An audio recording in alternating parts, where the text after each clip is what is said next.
sigue. Gloria a Dios. Estamos hablando los miércoles por la noche acerca de lo que son los diezmos y ofrendas.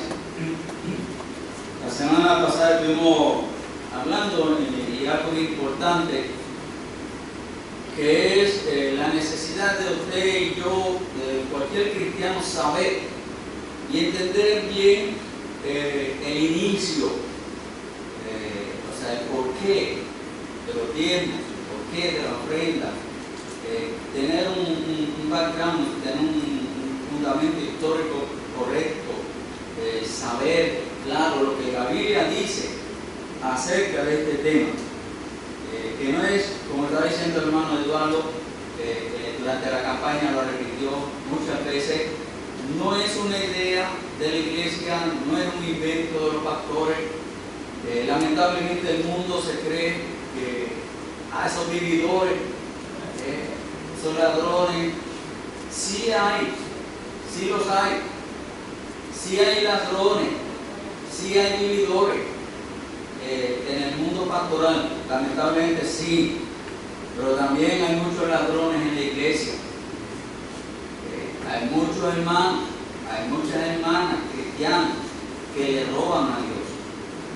Hay muchos ladrones en el templo. No solamente de los diezmos, no solamente de las ofrendas. Hay muchas personas que le están robando a Dios la oportunidad de bendecir a alguien. Hay mucha gente que le están robando a Dios el tiempo. No le están dedicando el tiempo a Dios, se lo están robando para otra cosa. Y así podríamos mencionar una lista bastante extensa en cuanto a ladrones en el templo. Pero el tema de nosotros hoy es diezmos y ofrendas. Vamos a ir a Génesis capítulo 4. Génesis capítulo 4. Nada pasada estuvimos hablando acerca de Abraham y acerca de Jacob. En el libro de Génesis, explicando el asunto de por qué se menciona el diezmo con ellos, la relación del diezmo con Abraham y con Jacob. Hoy vamos a ver lo que llama el background histórico en cuanto a las ofrendas. Génesis capítulo 4, versículo 3 dice: y aconteció andando el tiempo que Caín trajo del fruto de la tierra una ofrenda a Jehová. Y Abel trajo también de los primogénitos de sus ovejas, de lo más gordo de ellas. Y miró Jehová con agrado a Abel y a su ofrenda. Padre glorioso y bueno, suplicamos tu bendición por la meditación de tu palabra. Enséñanos, Señor, habla nuestra mente, habla nuestro corazón. Gracias, Señor, por esta oportunidad de honrarte y glorificarte. En el nombre glorioso de Jesús. Amén y amén. Aquí encontramos en el libro de Génesis la primera mención de la palabra ofrenda. Aquí en Génesis capítulo 4, cuando vinieron tanto Caín como Abel a presentar su ofrenda. Ahora, la pregunta que usted y yo tenemos que hacer es: ¿de dónde sacaron Caín y Abel la idea de traer ofrendas a Dios? ¿Quién le enseñó? ¿Quién le enseñó? ¿Quién lo dirigió? ¿Quién los motivó? ¿De dónde sacaron ellos esa idea? ¿De quién se están copiando?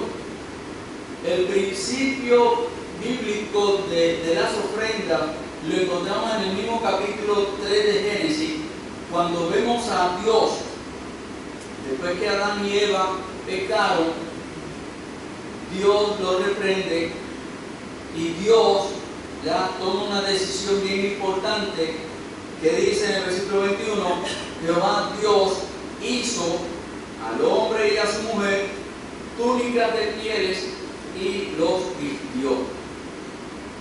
Y allí volveríamos a hacernos la pregunta: ¿de dónde Dios sacó salió de su corazón? Salió de su corazón. Y miren, mi hermano, ¿usted sabe lo que nos enseña esto? La primera ofrenda que se presentó en el mundo, ¿la presentó quién? Dios. O sea, que la ofrenda es de quién? De Dios. Es idea de Dios, es principio de Dios, es enseñanza de parte de Dios hacia el hombre. Dios le está enseñando a Adán y a Eva a ofrendar. Pero no solamente meramente ofrendar por ofrendar. Dios le está enseñando a ellos el por qué esa ofrenda. Y era una ofrenda que era una ofrenda de sacrificio, porque Dios ofreció un sacrificio. La Biblia nos da detalles de cuál fue el animal del cual Dios sacó la piel. La Biblia nos da detalles de qué fue, de cómo fue el procedimiento, de qué fue lo que hizo Dios para sacar la piel y con la cual hacer túnica para Adán y Eva. No lo dice, pero sí está el principio de ese gramado y enseñado en la mente, en el corazón de Adán y Eva, de presentar ofrendas a Dios en reconocimiento por lo que Dios había hecho con ellos. Dios aquí le está mostrando a Adán y a Eva lo mismo que nos mostró a nosotros en la muerte de la cruz del Calvario, su amor incondicional para con nosotros, su amor eterno y supremo sobre todas las cosas para con nosotros, su amor inmerecido de parte del hombre, de parte de Dios para con nosotros. Nosotros no merecemos que Dios nos ame, pero Dios nos ama. ¿Adán y Eva merecían ser expulsados del paraíso? Sí, Dios lo expulsó. Pero Dios no lo expulsó porque quiso expulsarlo. Dios lo expulsó por el pecado. Dios lo sacó por el pecado. Porque eso era lo que él había indicado a Adán y a Eva. El día que pecaran, ciertamente que morirían. Y Dios le está indicando a Adán y Eva acerca de su relación espiritual, de su relación muerte, espiritualmente hablando. Aquí encontramos entonces, como dice en el versículo número 3, leímos ahí, que aconteció andando el tiempo. ¿Cuántos años pasaron? ¿Cuántos días? ¿Cuántos meses? ¿Qué tiempo pasó desde que Adán y Eva fueron expulsados del paraíso a que esto sucede? 20 años, 25 años, ¿ya? 30 años. Ahora, si vemos lo que dice allí y podemos ver las características de las ofrendas de Caín y Abel. Dice en el versículo 3 que cuando pasó el tiempo, o sea, que Caín trajo del fruto de la tierra. ¿Qué quiere decir eso? Que ya Caín tenía la edad suficiente, ya Caín era un adulto, ya Caín estaba trabajando, ya Caín estaba produciendo y ya Caín sabía lo que tenía que hacer, sabía que tenía que traer una ofrenda a Dios. Si la había traído anteriormente, la Biblia no lo dice, pero podemos pensar que tal vez esta no fue la primera vez que Caín y Abel trajeron ofrenda a Dios. ¿Podremos pensar eso? Sí, se puede entender que sí, que esta no fue la primera vez que Caín y Abel trajeron ofrenda a Dios. Hay muchos que dicen que esta fue la primera. No. Ahora, ¿por qué resalta esta ofrenda? Porque lamentablemente vemos el tipo de ofrenda que se está presentando. Tal vez eso es lo que lo hace diferente, naturalmente eso es lo que lo hace diferente a tal vez las veces anteriores, que posiblemente, y volvemos a decir, estamos especulando, porque la Biblia no nos da detalles en cuanto a eso, ni aquí, ni en el resto de la Biblia, ya nos da detalles de si ellos habían estado ofrendando, trayendo este tipo de ofrendas anteriormente a Dios. Si vemos que tanto Caín como Abel eran ya personas adultas, ya tenían que, por decirlo así, su sostén, ya tenían su trabajo, ya uno era agricultor, ¿ya? Y el otro era ¿qué? El otro era ganadero, por darle su título. Eso es más o menos como la Biblia lo llama. Y aquí encontramos en el versículo 3 que Caín trajo del fruto de la tierra una ofrenda a Jehová. Miren, nosotros no podemos pensar de que Caín lo que le trajo a Dios fueron porquería. Fueron aguacates podridos y vino machucado y melones secos, no. O sea, nosotros tenemos que entender esto, que Caín le trajo a Jehová lo mejor de la tierra. No podemos negar eso. Caín le trajo lo mejor que él pudo traer de la tierra. Los mejores melones, sí, los melones, los más aguacates, o pera, o guineo, o qué sé yo, que la Biblia no lo dice, ¿verdad? Pero no podemos descartar de que fue lo mejor que él pudo lograr, que él pudo hacer. Y quiero que entendamos esto, que trajo ¿qué? ¿Cómo así? Trajo de lo mejor. trajo del fruto de la tierra una ofrenda a Jehová. Y Abel trajo también, ¿ya? Trajo una ofrenda. Pero aquí está la diferencia. La Biblia establece esta diferencia, porque Abel trajo de los primogénitos de sus ovejas. Y aquí ya se va a estar estableciendo ya un principio bíblico que el pueblo de Israel va a seguir aplicando después, ya cuando vayamos hablando un poquito más en cuanto a lo que es la ofrenda, es este principio bíblico, que dice ahí, de los primogénitos, ¿ya? De sus ovejas, de lo más gordo de ellas. Allí la Biblia enfatiza de que la ofrenda de Abel era lo mejor de lo mejor. Él no le trajo una oveja coja, ni gacha, ni tuerta, ni desnutrida, ni muerta de hambre, ¿ya? Ni enferma. Le trajo ¿qué? Lo mejor que había. Y no fue la última, sino que fue ¿qué? La primera. La primera que nació, la primera que llegó, la primera que tuvo. Ahí se la trajo el Señor, lo más gordo. Y la Biblia dice en el versículo 4, miró Jehová con agrado a Abel y a su ofrenda. ¿Qué características tienen esta ofrenda? Número uno, que eran ofrendas individuales. Vaya aprendiendo esto. Toda ofrenda es individual. Dios me pide a mí. ¿Por qué? Porque la relación de diezmos y ofrendas con el Señor, mi hermano, seguimos con el principio, como lo enseñó el hermano Eduardo, es de tú con Él, de yo con Él. O sea, yo le voy a dar a Dios de lo mío. Yo no le voy a dar a Dios lo de Alex, ni lo de Isaías. Yo le voy a dar a Dios de lo mío. Porque yo voy a alabar a Dios por lo que Él me ha bendecido a mí, por lo que Él me ha dado a mí. Eso fue ver, y eso lo hicieron Caín y Abel. O sea, es por eso que en eso se parecen, porque Caín le trajo a Jehová de lo que Jehová le dio a él. ¿Quién le dio esos frutos a Caín? Fue Dios. ¿Fue Dios el que hizo crecer todos esos frutos? Seguro que sí. Fue Dios quien se los dio. Y Caín le trajo de lo que Dios le dio. Abel le trajo a Dios de lo que Dios le dio. Son ofrendas individuales.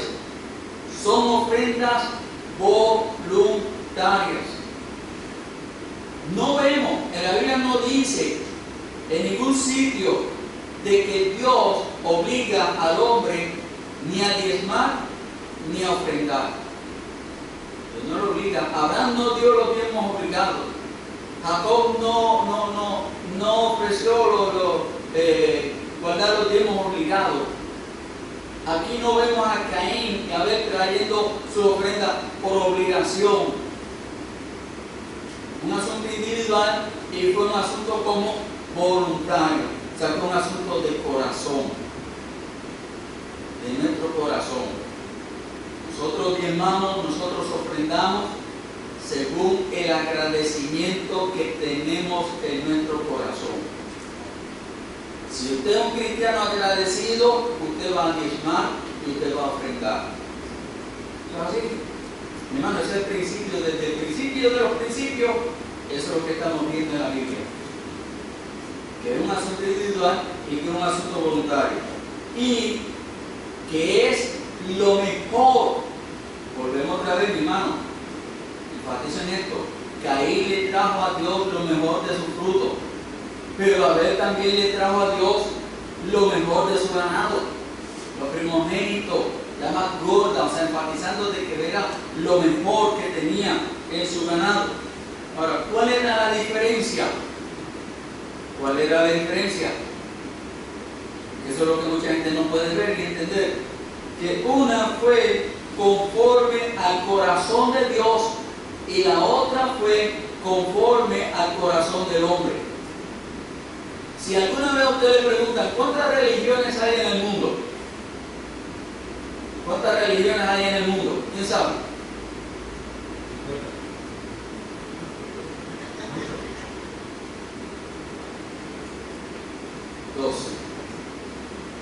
Dos. ¿Cuáles dos? La de Abel y la de Caín. Las que buscan honrar a Dios con la sangre, las que buscan honrar a Dios por sus méritos, por sus obras. Es por eso que muchos creen que la salvación es por obra. ¿Esos son quiénes? Los de Caín. Los que creemos que la salvación es por el derramamiento de sangre de Jesucristo en la cruz del Calvario, somos los de la religión de Abel. Que sin derramamiento de sangre no hay remisión de pecado. Eso fue lo que Dios le enseñó a Adán y a Eva cuando los vistió. Nosotros debemos entender que Dios le enseñó a Adán y Eva: mira, yo lo estoy vistiendo con estas pieles porque yo derramé sangre, y ese derramamiento de sangre es el simbolismo, es la señal de que yo les he perdonado. ¿Perdonó Dios a Adán y a Eva? Sí.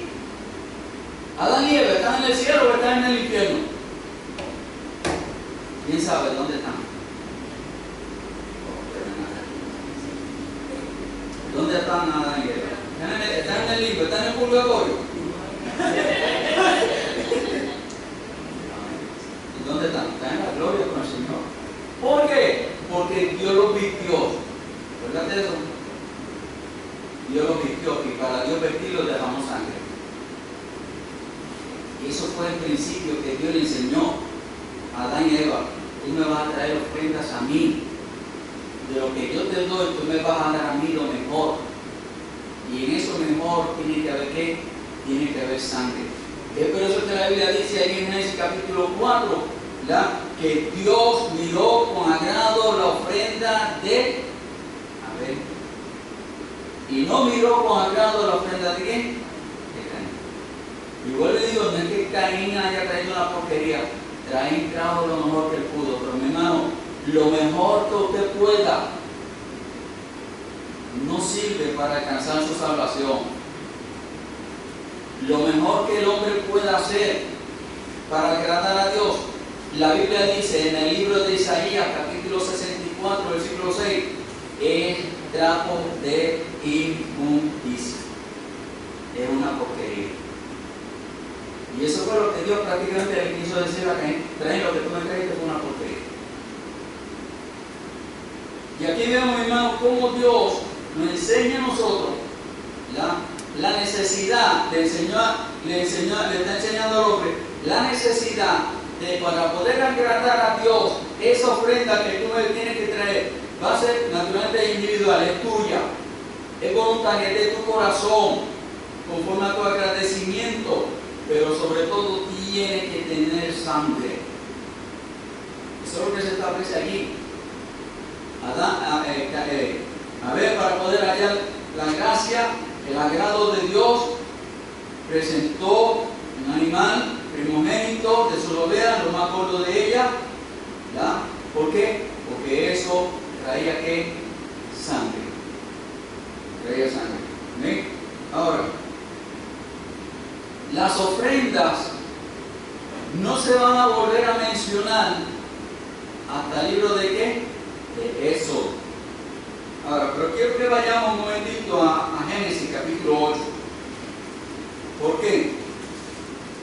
Porque allí en Génesis capítulo 8 se menciona algo importante.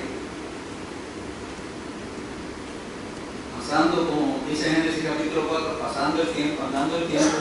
O sea, ya aquí encontramos a Noé, muchos años después de Caín y Abel, muchos años, cientos de años después, encontramos ahí a Noé. Dios le dio a Noé la encomienda de ser, por decirlo así, un mensajero de salvación.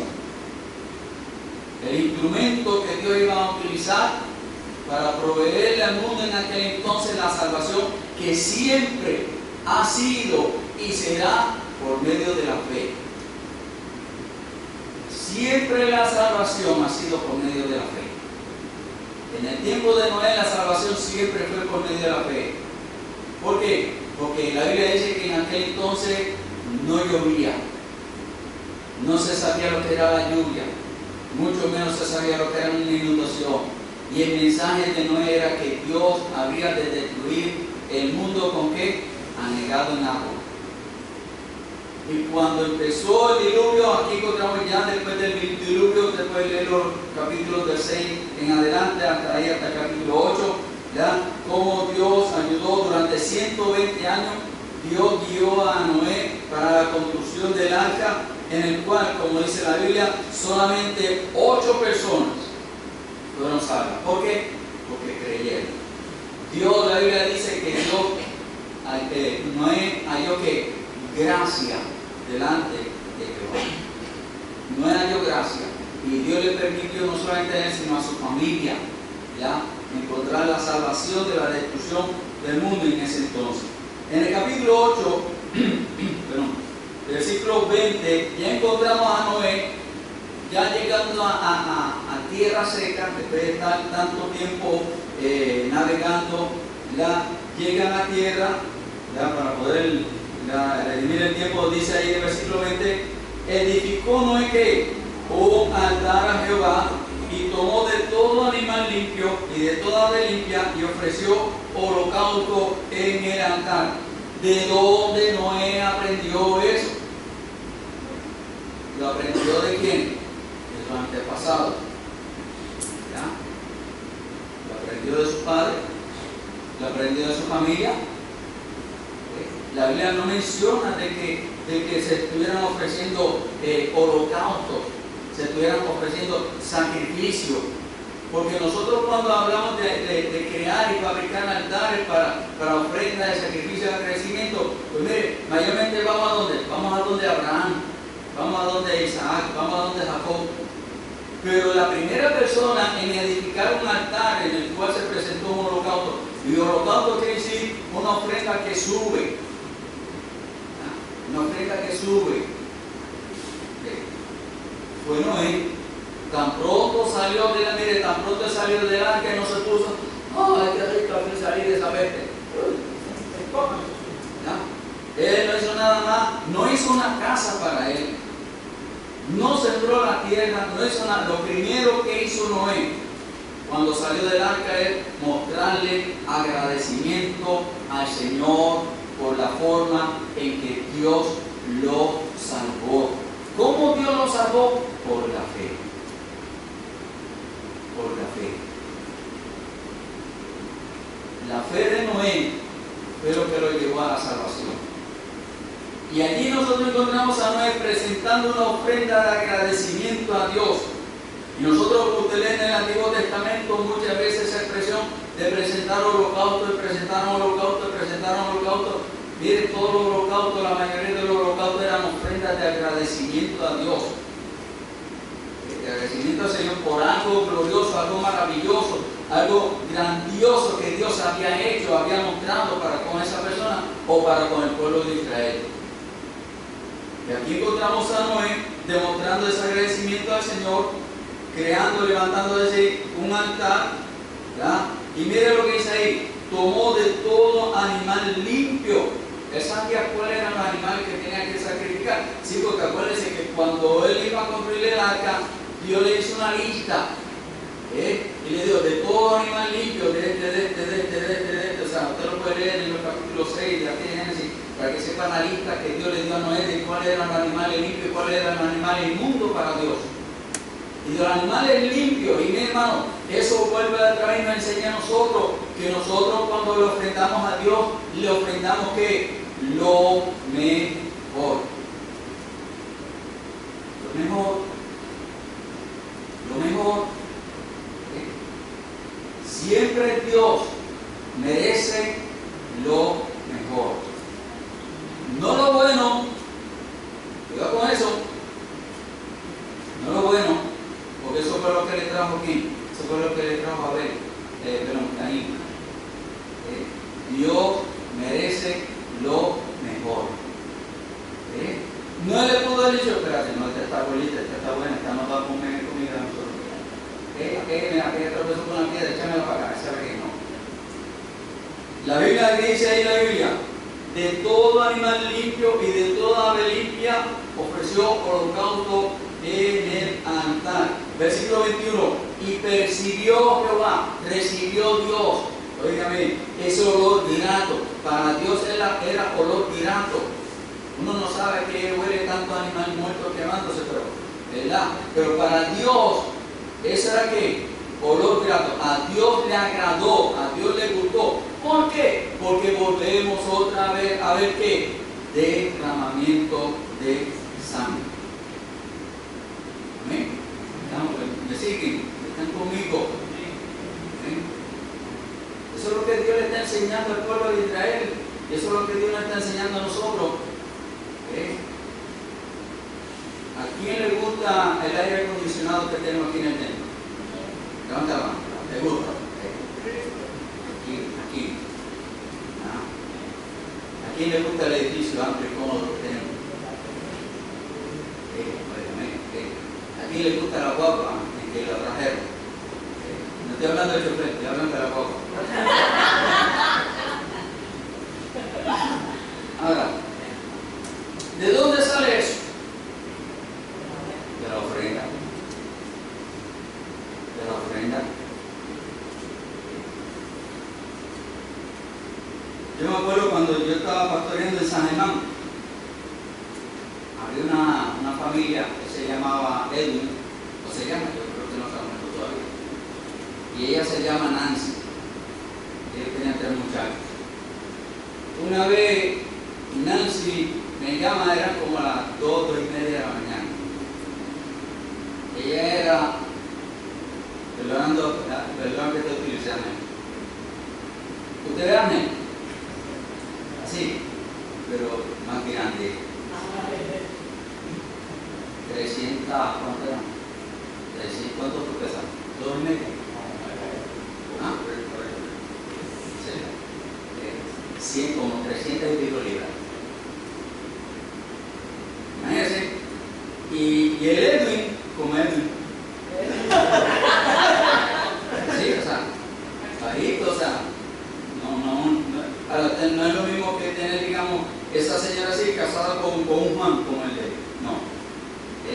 Imagínense la pareja. Ahora ella me llama a las 2:30 de la mañana. ¡Patón! Pero ella era americana, pero que estaba peleando con el español también. ¡Él me quiere matar! Para cuando eso yo vivía en Yauco. 2:30 de la mañana. Yo fui con el mismo amor. Espérame, voy para allá. Subo al pasaje, hermano. Cuando yo llego a su casa, habían 4 patrullas de la policía al frente de la casa. De los vecinos habían llamado a la policía del escándalo y la artillería y las amenazas que estaban sonando. Cuando yo llego allá, me le identifico al sargento que estaba allí. Yo voy a entrar a la casa. El sargento me dice: usted entra si usted le da la gana. Yo le recomiendo que no, pero si usted quiere entrar, usted haga loco con su tema. Y yo entré allá, estuve como 20, 30 minutos hablando con ellos dos. Y logré convencerlo a él de que dejara de siquiera la idea, de que fuera conmigo, le iba a llevar hasta casa de su mamá. Cuando salimos, la policía lo quería arrestar y dijo: no hay chance, me llevar a la casa de la mamá. Yo te prometo que mañana, ahorita, a las 8 de la mañana, yo voy a estar en el cuartel. Pero yo creo que se dice. Y mire, gloria a Dios, policía, pues me dejó. Yo pudiera haberlo arrestado ahí mismo, o sea, que yo está amenazando de matar a una persona. Y mire, perdonando la expresión, pero cuchillo de eso de mantequilla, de nosotros. Que pudo haber matado a la mujer, me pudo haber picado en tanto a mí. Y mire, si el muchacho cuando vivía en Estados Unidos, un tren le había dado un cantazo y tenía una placa de hierro en la cabeza. A cada rato se le botaba la canica al muchacho. Yo le llegué a casa de la mamá, pero me aseguré de que a las 8 de la mañana estuviera en el cuartel. Miren, mi gente, y esto yo se lo voy a enseñar, está en la Biblia. Vamos a ver unos cuantos versículos sobre ya mismo. Una de las cosas, uno de los propósitos de por qué se recogen diezmos y ofrendas en las iglesias es para que la iglesia, esa congregación, pueda tener el beneficio, la bendición, el privilegio de tener un ángel que guíe la iglesia. Y así es como el libro de Apocalipsis llama a los pastores. Hay muchas congregaciones que no piensan en las necesidades y en los problemas que los pastores viven y se enfrentan. Y eso lo digo por experiencia. Esa misma familia, un 27 de mayo de 1990, miércoles, me acuerdo, servicio a la iglesia llega ella nada más, Nancy. Tan pronto ella llega, yo voy a donde ella. ¿Dónde están tus muchachos? ¿Dónde está Edwin? Edwin se quedó en casa durmiendo. Muchachos, ella tenía 3 hijos, 2 hembras y un varón. El varón está que se quedó por aquí, la otra muchacha está en la casa de la vecina y la chiquita que estaba con Edwin. Edwin está durmiendo. Dice el muchacho a ver que se toma una medicina, olvídate del mundo. Para hacer el cuento corto, esa misma noche la niña, una niña de 5 años, la hija de ella, la atropellaron frente a su casa. Esa misma noche, miércoles 27 de mayo. Cuando yo llego a casa, me llaman, tiene que ir para atrás porque ha ocurrido una tragedia. Estamos en el centro, en el hospital Concepción. Cuando yo llego al parque, yo no encuentro los gritos son de Nancy. Yo dije, pues a lo mejor el marido se resucitó, qué sé yo. El número que yo pensé era en quién, en esa nena. Y ahí estamos. Por eso fue una tragedia. Al otro día, bueno, esa misma noche, se nos dice, ¿quién va a subir a San Juan con el coche fúnebre para llevar el cadáver de la niña a ciencia forense para hacerle la autopsia y hacerle la identificación? ¿Quién usted cree que fue? ¿El papá fue? Mira. ¿La mamá fue? ¿Los abuelos fueron? ¿Los tíos? ¿El vecino? ¿El pastor? El otro día tempranito de la mañana, así se forense, esperar que hicieran los preparativos del cadáver, de allí llevar el cadáver a la funeraria. La primera, única y última vez que yo veo preparar un cadáver. No voy. Pero había que hacerlo. Muchas veces las iglesias pelean, ese papá, porque él es joven, que sabía trabajar. Sí, seguro. Seguro que sí, que lo puede hacer. Pero eso no es lo que Dios manda. Eso no es lo que Dios dice. Eso no es lo que Dios dice. ¿Qué dice la palabra del Señor? Un poquito más adelante. Vamos al libro de Éxodo. Éxodo, vamos a ver unos cuantos versículos. Éxodo 23, versículo 19.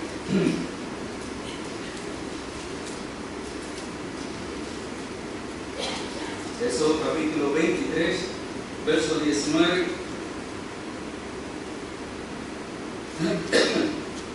¿Qué está pasando aquí? Estamos en la clase de historia. Después de Noé, no se vuelve a mencionar, ¿por qué estoy dando esto brinco? Porque después de Caín y Abel no se vuelven a mencionar las ofrendas. Después de Noé no se vuelven a mencionar las ofrendas, se vuelven a mencionar los holocaustos, sí. Como digo, lo que presentaba Abraham, lo que presentaba Jacob, lo que presentaba Isaías, cada vez que estaba en un sitio, cada vez que se movían, ellos presentaban ese tipo de holocausto. Pero no se menciona nada más. Después el pueblo de Israel, o el pueblo hebreo, ¿verdad? En el tiempo de José, viene el hambre, el pueblo hebreo va a ¿dónde? A Egipto. ¿Qué sucede en Egipto? Convierten y hacen que el pueblo hebreo se convierta en ¿qué? ¿Un pueblo qué? De esclavo. Y el pueblo empieza a vivir conforme a la tradiciones del pueblo de Egipto, no conforme a su costumbre. Recuerden que el pueblo de Israel no era un pueblo todavía, no era una nación todavía. ¿Cuántos llegaron a Egipto? 70. Y allí se fueron multiplicando. Dios les permitió que multiplicarse. La Biblia dice que sí se mencionaba del Dios de Abraham, que sí se mencionaba, pero no había nada serio, no había nada concreto con eso. Pero usted lee allí en eso como Dios dice que Dios se acordó de ellos. Dios se acordó. Y Dios se hizo de quién? De Moisés. Volvemos a leer, mi hermano, de esa historia para redimir el tiempo. Cuando ellos están en el camino, Dios le dice: trae al pueblo ¿a dónde? Al monte Sinaí. Cuando llegan al monte Sinaí, ¿para qué? ¿Cuál es el propósito de Dios y el pueblo de Israel en el monte Sinaí? Dios tenía que darle al pueblo de Israel las instrucciones de cómo ellos iban a seguir viviendo conforme a la voluntad de Dios. Pero Dios lo primero que hizo fue liberarlos de la esclavitud, sacarlos de la esclavitud, y Dios los lleva al monte para darle ¿qué? Darle su ley. Y eso no es lo que Dios me trae, es lo que hizo con usted, lo que hizo conmigo. Dios me liberó a mí de la esclavitud. Yo era esclavo del pecado. Yo era un esclavo condenado a muerte en el infierno por eternamente. Y Dios me libró a mí de eso. ¿Para qué? Para llevarme al monte Sinaí, para llevarme a su casa, llevarme a su sitio en donde Él me va a enseñar la forma y manera de cómo yo debo vivir para agradarle a Él. Porque ya yo no puedo agradarme a mí, ya yo no puedo agradar al mundo en el cual yo vivía. Mi hermano, usted no puede vivir agradando al mundo en el cual usted vivía. Usted ya tiene que aprender a vivir agradando a quién, al que te rescató, al que te compró, al que te salvó. ¿Por qué al pueblo de Israel se le hizo tan difícil todos esos años en el desierto? Porque todavía el corazón y la mente, ¿cuál era la queja de ellos? Que a cada rato, pero ¿por qué no sacaste de Egipto? ¿Por qué no sacaste de Egipto? Hasta que Dios cogió esa generación que salió de Egipto y la que y la mató en el desierto. ¿Cierto? Cierto. Porque la generación que entró a la tierra prometida no fue la misma que salió de Egipto. Y cuando estaban allí en el monte de Sinaí, Dios se reunió con ellos y le dijo: esto es lo que tú vas a hacer. Y es por eso que usted encuentra en el libro de Éxodo, Levítico y Número, que son los libros donde se encuentra la ley de Dios, de cómo el pueblo de Israel tenía que vivir para agradar a Dios. Y una de las cosas que Dios le enseñó y le estableció como estatuto, como mandato, como precepto al pueblo de Israel era que Éxodo 23, versículo 19, las primicias, ¿saben qué? Lo primero. Pero ¿quién hizo eso? A ver. Las primicias de los primeros frutos de tu tierra traerás a la casa de Jehová tu Dios. Dice: no guisarás el cabrito en la leche de su madre. Pero aquí vemos, hermano, cómo Dios le dice: de la primicia de los primeros frutos. Acuérdense que el pueblo de Israel, y algo interesante, Dios le está dando unos mandatos que eran ¿qué? Mandatos como futuro. ¿Por qué futuro? Porque ¿en dónde estaban ellos cuando Dios le está diciendo eso? ¿En un jardín? ¿En un campo? ¿En un bosque? No, porque estamos en un desierto. ¿Y de dónde iban a sacar los frutos en medio del desierto? Y no solamente estaban en un desierto, estaban como de peregrinación hacia la tierra donde Dios los iba a guiar. Ellos no iban a quedarse allí. Dios estos mandatos se les dando al pueblo de Israel para que cuando ellos llegaran a la tierra prometida supieran lo que ellos tenían que hacer para vivir agradándole a Dios. Y tenerlo bien claro en su mente y que fueran aprendiendo de que esto era lo que Dios le agradaba. Y usted puede ver la ley de Dios, cómo ellos tenían que aplicarla en ese momento, lo que era para aplicarse en ese momento, lo que era para aplicarse cuando llegaran a la tierra prometida. Pero Dios le está enseñando, mira, de las primicias, lo primero que tú tienes que dedicármelo a mí. Aún la Biblia dice que el primer hijo que naciera en la familia era santificado a Jehová. ¿Qué le dan? ¿Usted se imagina si a día de hoy nosotros estuviéramos viviendo viviendo bajo la ley.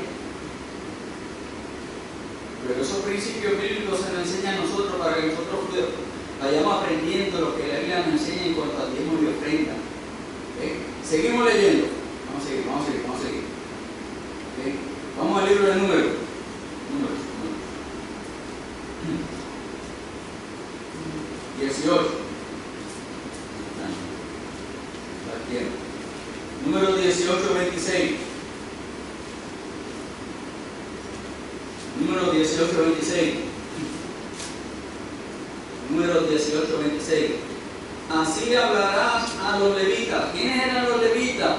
Los levitas eran uno de los descendientes de Leví. ¿Quién era Leví? Uno de los hijos de quién? De Jacob.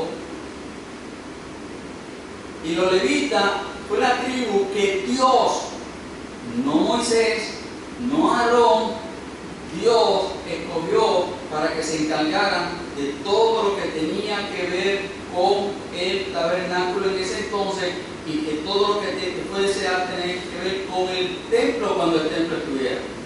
Toda la administración completa del templo y del tabernáculo estaba en manos de quién? Única y exclusivamente de los levitas. Allí ni Rubén ni nadie más tenía parte en el tabernáculo, en el templo, solamente los levitas. Ahora, ¿qué dice la Biblia? Así hablarás a los levitas y les dirás: cuando toméis de los hijos de Israel que los diezmos que os he dado de ellos por vuestra heredad, vosotros presentaréis de ellos en ofrenda mecida a Jehová el diezmo de los diezmos. ¿Qué dice la Biblia? Si fuésemos a aplicar, vuelvo y digo, hermano, ¿cuáles son? Estos son principios bíblicos, aplicaciones espirituales. ¿Cuáles son uno de los principales propósitos de los diezmos? El sostenimiento de los levitas. Los levitas vivían de los diezmos. Los levitas no heredaron. Cuando Dios llevó al pueblo de Israel a la tierra prometida, todas las tribus heredaron su parte, excepto los levitas, porque los levitas no heredaban propiedades. Los levitas iban a vivir ¿de qué? Del templo, del tabernáculo. Los levitas iban a vivir ¿de qué? De los diezmos, de las ofrendas que se presentaban. De eso iban a vivir los levitas, y de eso vivieron los levitas. Eso fue lo que Dios. Recuerden que aquí estamos viendo la ley cuando Dios se le está expresando a Moisés para que Moisés se lo enseñe. Por eso que allí dice en el verso 26: así hablarás a los levitas. Cuando los levitas ya están en funciones, Dios le dice, cuando ya estén trabajando en el tabernáculo, en el templo, ellos van a recibir que los diezmos del pueblo de Israel. Pero ellos del diezmo que están recibiendo van a dar ¿qué? Van a dar el diezmo a la obra del Señor. Pero miren algo que quiero que veamos, este punto aquí. ¿Ya? En el verso 26, ¿dónde estamos? Cuando toméis de los hijos de Israel los diezmos que os he dado de ellos por vuestra heredad, vosotros presentaréis de ellos de ofrenda mecida a Jehová el diezmo de los diezmos. Aquí, a Jehová. A Dios. ¿Okay? Al Señor. Y se contará vuestra ofrenda como grano de era y como producto del lagar. Buscamos otro versículo. Vamos a una porción bien interesante. Ya quedamos aquí el número. Vamos a leer el número 18. Número 18, 21. Está aquí. Y aquí yo he dado a los hijos de Leví todos los diezmos en Israel por heredad, por su ministerio, por cuanto ellos sirven en el ministerio del tabernáculo de reunión, y no se acercarán más los hijos de Israel al tabernáculo de reunión para que no lleven pecado por el cual mueran. Y más adelante, ahí mismo en el capítulo 18, versículo 24, porque a los levitas he dado por heredad los diezmos de los hijos de Israel, que ofrecerán a Jehová en ofrenda, por los cuales he dicho, entre los hijos de Israel no poseerán heredad. Y sigue leyendo ahí lo que estamos mencionando, el versículo 26, versículo 28 dice: así ofreceréis también vosotros ofrenda a Jehová de todos vuestros diezmos que recibáis de los hijos de Israel, y daréis de ellos la ofrenda de Jehová al sacerdote Aarón. De todos vuestros dones ofreceréis ofrenda a Jehová, de todo lo mejor de ellos. ¿De todo lo qué? ¿De todo lo qué? De todo lo mejor. Por eso digo, mi hermano, nosotros tenemos que preocuparnos y proponer en nuestro corazón, Señor, yo quiero darte lo mejor. No lo bueno, lo mejor. De todos vuestros dones, toda ofrenda grande, todo lo mejor de ellos ofreceréis la porción y ha de ser consagrada. Y le dirás, cuando ofrecieren lo mejor de ellos, será contando a los levitas como producto de la era, como producto de la edad, y lo comeréis en cualquier lugar, vosotros y ¿quiénes? ¿Quiénes? Vuestra familia. Mi hermano, los pastores tienen familia. ¿Tienen familia? Y si usted quiere que el pastor se vaya a trabajar, le necesita sostener a su familia, seguro que sí. Pero después no le viene a exigir. Y eso yo se lo digo por experiencia. Si no hago una prueba, fácil. Usted tiene un médico, ahorita como a las 1:30, más o menos. Llámelo. ¿Quién tiene el número de teléfono personal de su médico? ¿Tú lo tienes? Seguro. Haz esa prueba ahorita. ¿Por qué no? Él es para servir. En eso es juramento de hipócrita, Sí,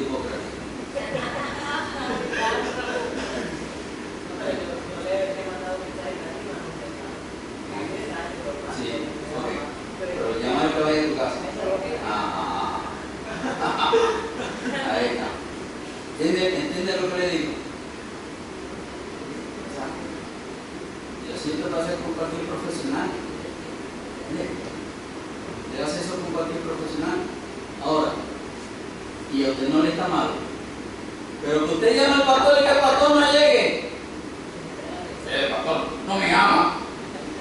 Usted quiere visitar a la gente allá, pero a mí no me visita. Amén.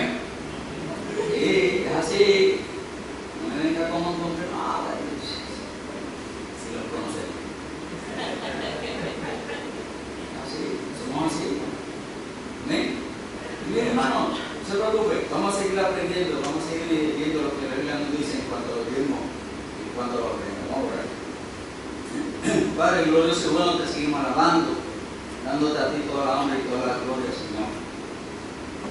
Te rogamos, Señor, que tú nos ayudes a aprender, a entender, oh Padre amado, que tus palabras nos enseñan en cuanto a esta bendición, este privilegio que tenemos de poder diezmar, de poder ofrendar de lo que tú nos has dado, porque todo te pertenece a ti, Señor.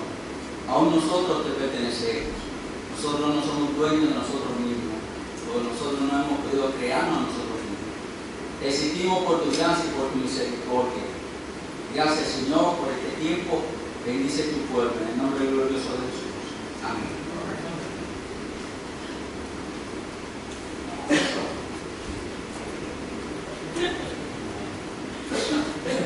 Gracias, Enrique, por la enseñanza, el tiempo que tú pasas enseñándonos. A una prueba, llámame a las 3:30, a ver qué pasa. Yo llego. Eso, conmigo tú cuentas. Si tú me llamas a las 3:30, yo llego como a las 6 o a 7. Pero llego. En confianza, si usted necesita algo de verdad, yo digo. Yo llego más rápido, pero el carro mío es un poquito más grande y el todo un poquito más grande. Pero llegamos. Lo que queremos servir a ustedes en tiempo bueno y tiempo malo. Si tienen buenas noticias a las 3:30, llámame. Yo me río contigo también. Y si quieren invitarme con café a las 3:30, también llego a comer. Yo como a las 3:30 también. Pero una enseñanza muy importante y gracias, Señor, que podemos tomar este mes para aprender de 10 cosas. Luis, ven y vamos a estar de pie todos.